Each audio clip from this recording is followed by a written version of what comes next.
Good afternoon dear students. आज आपल्याला ग्रॅन्युलोसाइट्सचे types बघायचे. काल आपण ग्रॅन्युलोसाइट्सचे 3 टाइप्स बघितले होते. दॅट इज न्यूट्रोफिल, बेसोफिल आणि इओसिनोफिल असे 3 टाइप्स आपण काल बघितले होते. आज आपल्याला अग्रॅन्युलोसाइट्सचे 2 टाइप्स बघायचे. दॅट इज लिम्फोसाइट आणि मोनोसाइट. हे मी तुम्हाला सांगितलं होतं. तर आता आपण आधी वन बाय वन बघूयात ते टाइप्स. त्याच्या आधी आपल्याला बघायचे अग्रॅन्युलोसाइट्स. त्याचा इंट्रोडक्टरी पॉइंट्स काही दिले की अग्रॅन्युलोसाइट्स म्हणजे नेमकं काय. हे अग्रॅन्युलोसाइट्सचे टाइप्स झाल्यानंतर आपल्याला थ्रोम्बोसाइट आणि थर्ड पार्ट बघायचा आहे. आपण आरबीसीज, डब्ल्यूबीसी शिकलो होतो आणि third main component of the blood is thrombocytes. ठीक आहे, किंवा प्लेटलेट्स तुम्ही त्याला म्हणत असता. तर डब्ल्यूबीसीज, आरबीसीज आपण ऑलरेडी शिकलोय. आणि तिसरा टाइप होता थ्रोम्बोसाइट किंवा प्लेटलेट्स. तर तो आपला बघायचा राहिला होता. तर त्याच्या आधी आपल्याला अग्रॅन्युलोसाइट्स किंवा डब्ल्यूबीसीचा जो सेकंड टाइप आहे दॅट इज अग्रॅन्युलोसाइट तो बघायचा आहे डिटेलमध्ये. तर सगळ्यात पहिले अग्रॅन्युलोसाइट्स म्हणजे काय. तर सायटोप्लाझम इज विदाउट ग्रॅन्युल्स. अग्रॅन्युलोसाइट म्हणजे काय की त्यांच्या सायटोप्लाझम मध्ये किंवा त्यांची जी सेंट्रल स्पेस असते त्याच्यामध्ये कुठल्याही प्रकारचे डॉटेड स्ट्रक्चर नसतात किंवा कुठल्याही प्रकारचे ग्रॅन्युल्स प्रेझेंट नसतात. म्हणून आपण त्यांना अग्रॅन्युलोसाइट म्हणतो. अग्रॅन्युलोसाइट म्हणजे सायटोप्लाझम विदाउट ग्रॅन्युल्स. ठीक आहे. याच्या आधी जर ग्रॅन्युलोसाइट्स तुम्ही बघितलं असेल किंवा वाचलं असेल तर त्याच्यामध्ये तुम्हाला काय सांगितलं की there cytoplasm consist of granules. म्हणून आपण त्यांना ग्रॅन्युलोसाइट्स म्हणतो. फर्स्ट पॉइंट काय सांगितलंय, अबाउट 28% ऑफ टोटल डब्ल्यूबीसीज. म्हणजे याचं कॉन्स्टिट्यूशन किंवा याचं योगदान कॉन्ट्रीब्युशन किती असतं टोटल डब्ल्यूबीसी काउंट मध्ये. तर दॅट इज 28% एवढं त्यांचं कॉन्ट्रीब्युशन असतं टोटल डब्ल्यूबीसी काउंट मध्ये. थर्ड पॉइंट काय सांगितलंय, it is formed from lymphoid stem cells. तर हे जे ग्रॅन्युलोसाइट्स असतात ते कशापासून तयार झालेले आहेत किंवा कशापासून फॉर्म झालेले आहेत, तर फ्रॉम लिम्फोइड स्टेम सेल्स. याच्या अपोजिट जे ग्रॅन्युलोसाइट्स होते, ग्रॅन्युलोसाइट्स मध्ये मी तुम्हाला सांगितलं होतं की granulocytes are formed from myeloid stem cells. ठीक आहे. Instead of myeloid here is lymphoid stem cells. तर हे जे अग्रॅन्युलोसाइट्स आहे हे कशापासून तयार झालेले असतात, लिम्फोइड स्टेम सेल्स पासून तयार झालेले असतात. देन नेक्स्ट पॉइंट काय, it is divided by mitosis. हे कशाच्या मदतीने डिवाइड होतात, मायटोसिसच्या मदतीने डिवाइड होतात. आता आपण ग्रॅन्युलोसाइट्स मध्ये बघितलं होतं की once they are formed they do not divide. एकदा का ते तयार झाले, एकदा का ते फॉर्म झाले की त्यांच्यामध्ये कुठल्याही प्रकारचं डिव्हिजन होत नाही. ठीक आहे. त्याच्या ऑपोजिट जे अग्रॅन्युलोसाइट्स असतात ते डिवाइड होतात. कोणत्या प्रोसेसच्या मदतीने डिवाइड होतात, तर मायटोसिसच्या मदतीने ते डिवाइड होतात, विभाजित होतात. तर नेक्स्ट पॉइंट काय आहे, nuclei are large in size but are not lobulated. यांच्यामधलं जे न्यूक्लियस असतं किंवा ह्यांचे जे न्यूक्लियाय असतात त्यांची जी साईज असते ती कशी असते बाळांनो, मोठी असते, लार्ज असते. म्हणून आपण म्हटलंय nuclei are large in size but are not lobulated. जर याच्या आधी ग्रॅन्युलोसाइट्स मध्ये तुम्ही 3 टाइप्स बघितलेत, इओसिनोफिल, बेसोफिल आणि न्यूट्रोफिल्स. तर त्याच्यामध्ये त्यांचे जे न्यूक्लियस होते ते लोब्युलेटेड होते. पहिल्या याच्यामध्ये सेव्हरल लोब्स प्रेझेंट होते, सेकंड मध्ये तो ट्विस्टेड होता आणि थर्ड वन मध्ये तो बायलोब्ड होता न्यूक्लियस. ठीक आहे. पण अग्रॅन्युलोसाइट्स मधले जे न्यूक्लियस असतात बाळांनो ते विदाउट लोब्युल्स असतात. त्यांच्यामध्ये कुठल्याही प्रकारचे लोब्स प्रेझेंट नसतात किंवा ते लोब्युलेटेड नसतात. म्हणून काय म्हटलंय, nuclei are large in size but are not lobulated. म्हणजे कुठल्याही प्रकारचे पार्ट्स त्यांच्यामध्ये पडलेले नसतात न्यूक्लियाय मध्ये. ठीक आहे.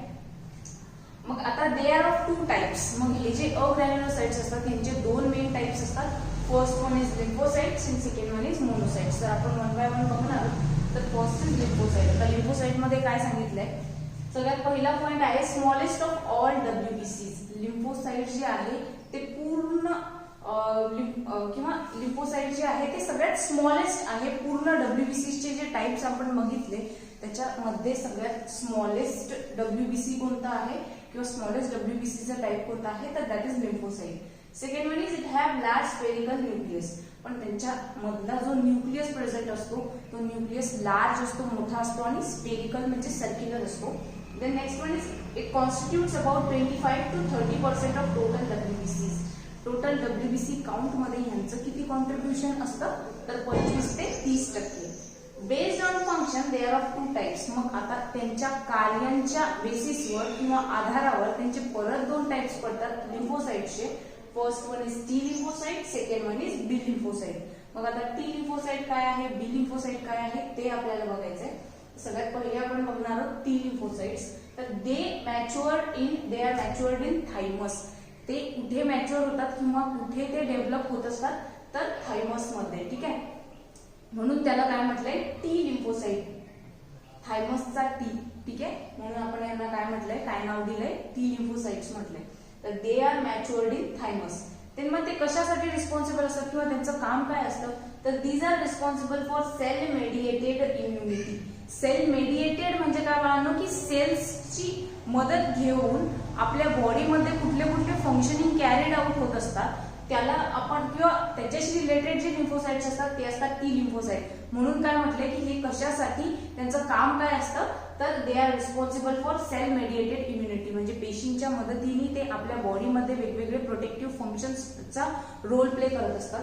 मग आता परत या टी लिम्फोसाइट्सचे 4 टाइप्स सांगितले, डिपेंडिंग अपॉन देअर किंवा त्यांचे सब टाइप्स, की कोणते कोणते सेल्स आपल्या बॉडीमध्ये कशा प्रकारे आपल्या बॉडीला हेल्प करत असतात इम्युनिटीमध्ये. तर टी लिम्फोसाइट्सचे परत सब टाइप्स आहेत 4. First one is helper T cell, second one is killer T cell, third one is memory T cell and last one is suppressor T cell. ठीक आहे, तर हे सगळं तुम्ही आधी ऐकलं असेल. हेल्पर टी सेल असेल, किलर टी सेल असेल, मेमरी टी सेल असेल किंवा सप्रेसर टी सेल असेल. या सगळ्या जे टाइप्स आहे किंवा हे सगळे जे सब टाइप्स आहेत टी लिम्फोसाइट्सचे, यांचं प्रत्येकांचं स्पेसिफिक फंक्शन आहे की ज्यांच्या मदतीने ते आपल्या इम्युनिटीमध्ये इम्पॉर्टंट रोल प्ले करत असतात किंवा आपल्या बॉडीला एका प्रकारचं प्रोटेक्शन देण्याचं काम करत असतात. ठीक आहे, तर असं आपल्याला डिटेलमध्ये नाही सांगितलं याच्याबद्दल, फक्त आपल्याला 4 सब टाइप्स जे आहेत टी लिम्फोसाइट्सचे ते इथे मेन्शन केले. तर टी लिम्फोसाइट म्हणजे काय, सगळ्यात पहिले तर हे थायमसमध्ये मॅच्युअर्ड होतात. सेकंड पॉइंट इज ते कशासाठी रिस्पॉन्सिबल असतात किंवा कशामध्ये हेल्प करणार, तर these are responsible for cell mediated immunity. म्हणजेच काय की सेल्सच्या मदतीने आपल्या इम्युनिटीमध्ये हे काय करत असतात, इम्पॉर्टंट रोल प्ले करत असतात किंवा आपल्या बॉडीला वेगवेगळ्या इन्फेक्शन्स पासून प्रोटेक्ट करत असतात. मग त्याच्या बेसिसवर 4 टाइप्स पडलेले आहेत, 4 सब टाइप्स पडलेले आहेत टी लिम्फोसाइटचे. First one is helper T cell, second one is killer T cell, third one is memory T cell and fourth one is suppressor T cell. ठीक आहे, हे काय आहे, टी लिम्फोसाइटचे 4 सब टाइप्स आहेत. Then next point that is monocytes. आता monocyte सुद्धा या अग्रॅन्युलोसाइट्सचाच एक इम्पॉर्टंट पार्ट आहे किंवा टाइप आहे. आता मोनोसाइट्स मध्ये कमी पॉइंट्स आहेत. मोनोसाइट्स मध्ये काय सांगितलंय की these are largest of all डब्ल्यूबीसीज. आता आधी जर तुम्ही पाहिलं लिम्फोसाइट मध्ये आपण काय म्हटलं होतं, स्मॉलेस्ट ऑफ ऑल डब्ल्यूबीसीज. पूर्ण डब्ल्यूबीसीचे जे टाइप आहे त्याच्यामध्ये सगळ्यात छोटे होते लिम्फोसाइट्स. मग सगळ्यात मोठे कोणते, तर these are monocytes. Largest of all डब्ल्यूबीसीज, सगळे जे काय डब्ल्यूबीसीज आहे त्याच्यामध्ये सगळ्यात लार्जेस्ट कोणते असतात, तर मोनोसाइट्स असतात. देन लार्ज बीन और किडनी शेप न्यूक्लियस. यांच्यामध्ये जो न्यूक्लियस असतो तो लार्ज असतो, बीन किंवा किडनी शेप असतो. आता बीन म्हणजे की चवळीचा दाणा कसा असतो, ठीक आहे, चवळीच्या शेंगेमधला दाणा कसा असतो, तर लाईक दॅट आपल्या किडनीचा शेप सुद्धा तसा असतो.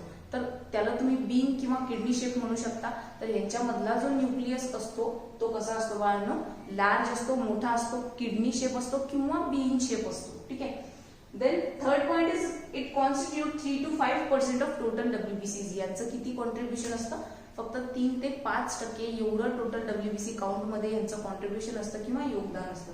म्हणजे टोटल डब्ल्यूबीसी काउंट मध्ये किंवा फॉर्मेशन मध्ये. तर next is actively motile and gives rise to macrophages. हे ऍक्टिव्हली मोटाईल असतात म्हणजे हे काय करू शकतात, त्यांची जी मुवमेंट असते ते ऍक्टिव्हली एकदम ते फास्ट मूव्ह होऊ शकतात, एका ठिकाणाहून दुसऱ्या ठिकाणी ते मुवमेंट करू शकतात. म्हणून म्हटलं जातं these are actively motile and gives rise to macrophages. ते मॅक्रोफॅजेस फॉर्मेशन साठी हेल्प करतात. मॅक्रोफॅजेस म्हणजे असे ऑर्गॅनिझम्स असतात की ज्यांच्या मदतीने फॅगोसायटोसिस नावाचं टर्म एकम्प्लिश केलं जातं. तर फॅगोसायटोसिस मी तुम्हाला सांगितलं होतं की एखादा पॅथोजन किंवा बॅक्टेरिया जर असेल की जो आपल्या बॉडीमध्ये इन्फेक्शन कॉज करू शकतो, अशा बॅक्टेरियाला किंवा पॅथोजनला हे जे मॅक्रोफॅजेस असतात किंवा फॅगोसाइट्स जे असतात ते काय करतात, एंगल्फ करतात, ईट करतात, जेणेकरून त्यांच्यापासून होणारं जे इन्फेक्शन आहे आपल्या बॉडीला ते प्रिव्हेंट केलं जाऊ शकेल. ठीक आहे. तर मग जे फॅगोसायटोसिस घडून आणतात त्यांना आपण मॅक्रोफॅजेस म्हणतो. तर हे जे मोनोसाइट्स असतात हे त्यांच्या फॉर्मेशन मध्ये हेल्प करतात, म्हणून म्हटलंय it gives rise to macrophages, म्हणजे मॅक्रोफॅजेस फॉर्मेशन मध्ये हे जे मोनोसाइट्स आहेत ते हेल्प करतात. तर मॅक्रोफॅजेस काय असतात, फॅगोसाइटिक असतात, किंवा हे जे मोनोसाइट्स असतात ते फॅगोसाइटिक असतात. का फॅगोसाइटिक असतात, कारण की ते मॅक्रोफॅजेसच्या फॉर्मेशन मध्ये हेल्प करतात आणि मॅक्रोफॅजेसचं काम असतं फॅगोसाइटोसिस घडवून आणणे, म्हणजेच एखादा पॅथोजन किंवा बॅक्टेरिया जो आहे त्याला ईट करणे किंवा गिळून टाकणे, एनगल्फ करणे, जेणेकरून त्यांच्यापासून होणारे जे इन्फेक्शन्स आहेत ते आपण प्रिव्हेंट करू शकू. देन नेक्स्ट पॉइंट काय आहे, इट डिस्ट्रॉयज बॅक्टेरिया डेड और डॅमेज्ड टिश्यूज. मग हे जे मॅक्रोफॅजेस आहे किंवा हे जे फॅगोसाइट्स आहे बाळांनो, त्यांचं काम काय असतं की जे डेड मृत पेशी ज्या आहे आपल्या बॉडी मधल्या किंवा काही जे बॅक्टेरिया आहे जे इन्फेक्शन कॉज करू शकतात वेगवेगळ्या प्रकारचं, तर त्या बॅक्टेरियाला हे डिस्ट्रॉय करण्याचं काम करतात कोण, मोनोसाइट्स. तर हे होते अग्रॅन्युलोसाइट्सचे मेन 2 टाइप्स. आपण परत एकदा रिवाइज करूया. अग्रॅन्युलोसाइट्स मध्ये मी तुम्हाला काय सांगितलं की यांचं कॉन्ट्रीब्युशन किती असतं, 28% कॉन्ट्रीब्युशन असतं. यांच्या सायटोप्लाझम मध्ये कुठल्याही प्रकारचे ग्रॅन्युल्स प्रेझेंट नसतात.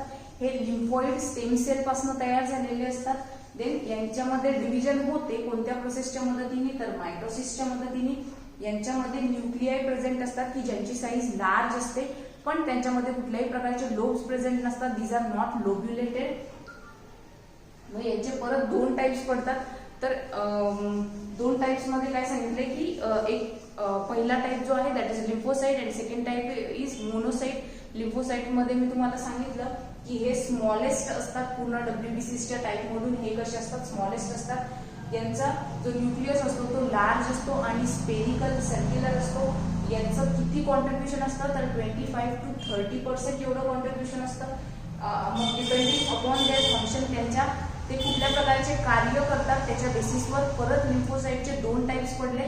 First type is T lymphocyte, second type is B lymphocyte. T lymphocyte मध्ये ते थायमस मध्ये मॅच्युअर्ड होतात, म्हणून त्यांना थायमसचा टी जो आहे दॅट इज, म्हणून आपण त्यांना टी लिम्फोसाइट म्हणतो. ते कशासाठी रिस्पॉन्सिबल असतात, तर these are responsible for cell mediated immunity, म्हणजे पेशींच्या मदतीने जी आपल्या बॉडीमध्ये रोगप्रतिकार शक्ती काम करत असते ती कुणाच्या अंडर करत असते, तर या टी लिम्फोसाइट्सच्या. मग या टी लिम्फोसाइटचे परत 4 सबटाइप्स आहेत, हेल्पर, किलर, त्याच्यानंतर मेमरी आणि सप्रेसर टी सेल्स. ठीक आहे, हे 4 टी लिम्फोसाइट्सचे टाइप्स आहेत. Second is B lymphocyte. हे बोन मॅरो मध्ये काय होत असतात, बोन मॅरो मध्ये मॅच्युअर होत असतात. बोन मॅरोचा बी जो आहे दॅट इज बी लिम्फोसाइट आपण त्याला म्हणतो. देन हे कशासाठी रिस्पॉन्सिबल असतात, तर these are responsible for antibody production. Antibody production म्हणजे काय, अँटीबॉडी मी तुम्हाला सांगितलंय की अँटीबॉडी जे आहे ते आपल्या बॉडीमधलं प्रोटेक्टिव्ह केमिकल असतं की जे एखादे इन्फेक्शन आपल्या बॉडीमध्ये जेव्हा होतं तेव्हा अँटीबॉडी सिक्रेट होतात आणि त्या अँटीबॉडी ज्या आहेत त्या इन्फेक्शनला इनहिबिट करण्याचं किंवा स्टॉप करण्याचं काम करत असतात. म्हणजेच अँटीबॉडी काय आहे बाळांनो, these are protective chemicals which are secreted during infection for fighting against that infection. ठीक आहे, तर मग ते अँटीबॉडी प्रोडक्शन होण्यामध्ये कोण हेल्प करतात, तर बी लिम्फोसाइट हेल्प करतात. त्यालाच आपण आणखी ह्युमरल इम्युनिटी सुद्धा म्हणू शकतो. किंवा बी लिम्फोसाइट जे आहे ते कशासाठी रिस्पॉन्सिबल असतात, तर ह्युमरल इम्युनिटीसाठी. का, कारण की आपल्या बॉडीमध्येच अशा काही गोष्टी सिक्रेट होत असतात की ज्यांच्या मदतीने आपल्या बॉडीला एखाद्या इन्फेक्शन पासून काय केलं जातं, प्रोटेक्ट केलं जातं. म्हणून याला काय म्हटलं जातं, ह्युमरल इम्युनिटी म्हटलं जातं. Then it is highly specific antigen antibody immunity. मग हे बी लिम्फोसाइट जे आहे ते काय प्रोव्हाइड करत असतात, हाय स्पेसिफिक अँटीजेन अँटीबॉडी इम्युनिटी आपल्या बॉडीला प्रोव्हाइड करत असतात की ज्यांच्या मदतीने एखाद्या इन्फेक्शनच्या अगेन्स्ट आपली इम्युनिटी काय करू शकते, फाईट करू शकते, जेणेकरून ते इन्फेक्शन आपल्या बॉडीमध्ये जास्त स्प्रेड होणार नाही. ठीक आहे, किंवा त्या इन्फेक्शन पासून आपल्या बॉडीला प्रोटेक्शन मिळेल. मग याच्यामध्ये कोण हेल्प करत असतं, तर हे B lymphocyte. Okay, then turn to the next point that is thrombocytes. किंवा आपण पाहिलं होतं की ब्लडमध्ये 3 मेन कंपोनंट्स प्रेझेंट असतात, आरबीसीज, डब्ल्यूबीसीज आणि प्लेटलेट्स, किंवा त्यालाच आपण थ्रोम्बोसाइट्स म्हटलं होतं. तर आपण आरबीसीज आणि डब्ल्यूबीसीज ऑलरेडी शिकलोय. आता थर्ड आणि लास्ट पॉइंट आहे थ्रोम्बोसाइट्स किंवा त्यालाच तुम्ही म्हणता प्लेटलेट्स. मग आता याच्यामध्ये काय सांगितलंय, तर these are cellular fragments. Thrombocytes किंवा प्लेटलेट्स काय आहे, सेल्युलर फ्रॅगमेंट्स आहेत. ठीक आहे, देन आता फ्रॅगमेंट म्हणजे काय, सपोज एखादी लांब काडी आहे तिचे तुम्ही छोटे छोटे तुकडे करता, राईट, तर that will be fragment of that stick. ठीक आहे, त्या काडीच्या त्या काय आहेत, फ्रॅगमेंट आहे. तर मग सेल्युलर फ्रॅगमेंट म्हणजे काय की एखादा सेल आहे की जो हेल्पफुल आहे आपल्या बॉडीमध्ये, वेगवेगळे इम्पॉर्टंट रोल प्ले करत असेल, तर त्याचे छोटे छोटे जे सेगमेंट्स असतात त्याला आपण म्हणत असतो सेल्युलर फ्रॅगमेंट्स. तर मग हेच काय असतात, थ्रोम्बोसाइट्स किंवा प्लेटलेट्स आपण त्यांना म्हणतो. म्हणून काय म्हटलंय, these are cellular fragments form from megakaryocytes. हे कशापासून तयार झालेले असतात बाळांनो, मेगाकॅरिओसाइट्स पासून तयार झालेले असतात. हे नाव तुम्हाला लक्षात ठेवावं लागेल, कारण या मेगाकॅरिओसाइट्स पासूनच काय तयार होत असतात, तर थ्रोम्बोसाइट्स किंवा प्लेटलेट्स तयार होत असतात. Then next point is it is produced in bone marrow. हे सुद्धा कुठे तयार होत असतात, आपल्या बोन मॅरो मध्ये तयार होत असतात. These are very small oval shaped cell without nucleus. हे एकदम स्मॉल असतात, ओव्हल शेप म्हणजे अंडाकृती असतात या पेशी ज्या असतात त्या, आणि त्याच्यामध्ये कुठल्याही प्रकारचा न्यूक्लियस प्रेझेंट नसतो. देन नेक्स्ट पॉइंट काय आहे, normal count in human blood is 2.5 to 4.5 lakh per mm³ of blood. यांचा काउंट किती असतो, 2.5 to 4.5 lakh per mm³ of blood, एवढा नॉर्मल काउंट असतो या प्लेटलेट्सचा आपल्या ब्लड मध्ये. Then if its number decreases than normal called as thrombocytopenia. म्हणजे याच्यापेक्षा जास्त जर या थ्रोम्बोसाइट्सचा किंवा प्लेटलेट्सचा काउंट कमी झाला तर त्या टर्मला तुम्ही काय म्हणता, थ्रोम्बोसाइटोपेनिया. ठीक आहे, लाईक आधी आरबीसीजच्या केसमध्ये आरबीसीजना किंवा रेड ब्लड सेल्सना आपण इरिथ्रोसाइट म्हटलं होतं, व्हाईट ब्लड सेल्सना आपण ल्युकोसाइट म्हटलं होतं, राईट. तर मग जेव्हा आरबीसीजचा नंबर कमी होतो तेव्हा त्याला तुम्ही काय म्हटलं होतं, पॉलिसायथेमिया म्हटलं होतं. ठीक आहे, पण जेव्हा ल्युकोसाइट्सचा किंवा व्हाईट ब्लड सेल्सचा काउंट कमी होतो तेव्हा तुम्ही त्याला ल्युकोसाइटोपेनिया म्हटलं होतं. याच्यामध्ये काय म्हणणार तुम्ही की थ्रोम्बोसाइटोपेनिया. जेव्हा थ्रोम्बोसाइट्स किंवा प्लेटलेट्स तुमच्या बॉडी मधल्या नॉर्मल पेक्षा कमी होतात तेव्हा त्याला तुम्ही काय म्हणतात, थ्रोम्बोसाइटोपेनिया. ठीक आहे, देन नेक्स्ट दिस कंडिशन कॉजेस इंटरनल ब्लिडिंग. जेव्हा थ्रोम्बोसाइटोपेनिया पासून एखाद्या पर्सनची बॉडी सफर होते तेव्हा नेमकं त्याच्यामध्ये काय होत असतं, तर त्याच्या बॉडीमध्ये इंटरनल ब्लिडिंग होत असते. ठीक आहे, त्यालाच तुम्ही हिमोरेज म्हणता. हिमोरेज म्हणजे की आपल्या बॉडीमध्ये आतल्या आतच काय होत असतो, रक्तस्राव व्हायला सुरुवात होते, त्यालाच तुम्ही इंटरनल ब्लिडिंग म्हणता. आणि हे कशामुळे होत असतं, या प्लेटलेट्स किंवा थ्रोम्बोसाइट्स कमी झाल्यामुळे. कारण या प्लेटलेट्सचं किंवा थ्रोम्बोसाइट्सचं काम काय असतं बाळांनो, रक्त गोठून आणण्यामध्ये हे थ्रोम्बोसाइट्स काय करत असतात, हेल्प करत असतात. मग जर थ्रोम्बोसाइट्सचाच काउंट कमी झाला तर एखादा तुम्हाला सपोज जखम झाली तर तिथलं रक्त गोठणार आहे का, नाही, कारण तुमच्या बॉडीमध्ये हव्या तेवढ्या प्लेटलेट्सच नाहीये. म्हणून काय होणार की कंटिन्युअसली ब्लड फ्लो होत राहणार. ठीक आहे, मग म्हणून याला काय म्हटलं जातं की इंटरनल ब्लिडिंग होतं. कशामुळे, थ्रोम्बोसाइटोपेनियामुळे. थ्रोम्बोसाइटोपेनिया म्हणजे काय, जेव्हा तुमचा प्लेटलेट्सचा काउंट हा नॉर्मल पेक्षा कमी होतो तेव्हा त्या कंडिशनला तुम्ही थ्रोम्बोसाइटोपेनिया म्हणता.